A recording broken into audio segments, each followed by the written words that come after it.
काल सोशल मीडियावर लक्ष्मण हाके याचे दारू पिलेला कथित व्हिडिओ व्हायरल झाल्यानंतर आज सोलापुरात मराठा समाजाच्या वतीने हाकेच्या विरोधात जोडेमार आंदोलन करण्यात आले. हाके यांच्या फोटोला चपलीने घातलेला हार आणि शेजारी दारूची बाटली असलेल्या पोस्टरला मराठा समाजाकडून जोडेमारो आंदोलन करण्यात आले. यावेळी हाके यांच्या विरोधात जोरदार घोषणाबाजी करण्यात आली.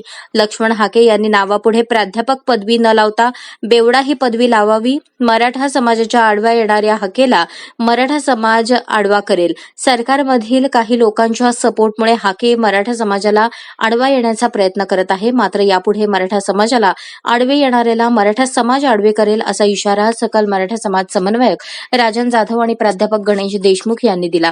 यावेळी सकल मराठा समाज समन्वयक राजन जाधव, प्राध्यापक गणेश देशमुख, माऊली पवार, महादेव गवळी, चंद्रकांत पवार, वामन वागचौरे, विष्णू जगताप, श्याम गांगुर्डे, संदीप काशीद, लहू गायकवाड, दादा गांगुर्डे, ईश्वरा हिरे, बाळासाहेब घुले, विजय घुले, नागनाथ पवार, बाळासाहेब पवार आदींसह समाज बांधव मोठ्या संख्येने उपस्थित होते.